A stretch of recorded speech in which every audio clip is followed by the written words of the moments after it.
I grew up in Brooklyn, New York. My dad was a Greek immigrant, first generation. He was a waiter. He didn't finish high school. My mom was a secretary. She finished high school, and I was the first member of my family to go to college. And so I have great empathy for the neighborhoods that you grew up in. I grew up in a really, really tough neighborhood where my next door neighbor, best friend Anthony Paisano, one summer when I went away, I came back and he was hooked on heroin and 6 months later was dead while trying to rob a pharmacy.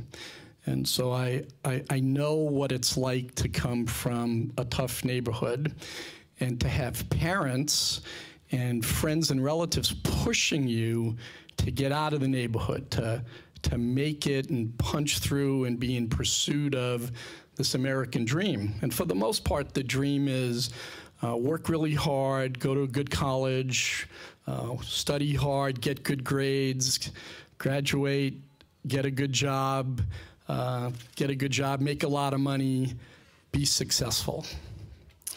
And so I was pre-programmed for that and was blessed. I was able to, through loans and through some scholarships, to go to Georgetown University. I never knew I was poor, by the way, until I went to college. When, you know, everyone's family members had, the first time I heard the word legacy, it's like legacy. You'll say, oh, my grandfather went to college here, and so you'll find, I know how hard it is when you get into the college, how you feel stranger in a strange land. You don't have the means to sometimes compete.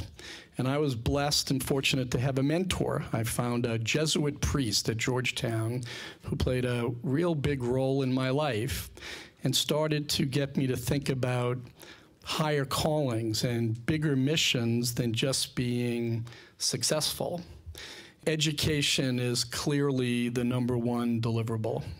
That if we don't have a educated, competitive, constantly curious, mathematically oriented, technically astute workforce, we will continue to fall behind as a country. And so for me, that would be the first deliverable, followed by infrastructural improvements. We heard Kwame talking about the sad state of technology like it's a third world country. Well, guess what? Go to what we used to think of as third world countries, and they don't look like this anymore.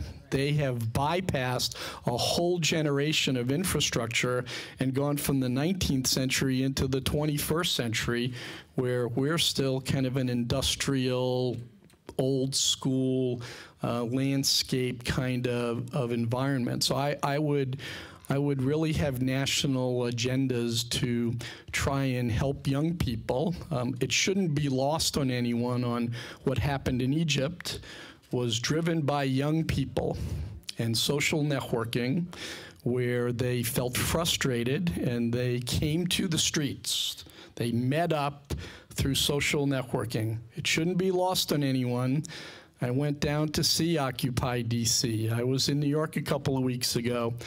It's a group that we have to be respectful to because they're self-expressing. They are bringing their voice out. But what it shows is they're not working. The reason they're coagulating there is because they don't have jobs. So the third part after education and infrastructure development would be job creation. And those would be the 3 things that I would focus on, and then I would park, if you will, after we get those 3 things right, some of the other initiatives till we could say we're a first-class, world-class power again.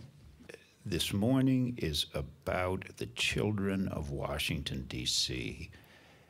Everyone in this room is here because in some way you contribute to them.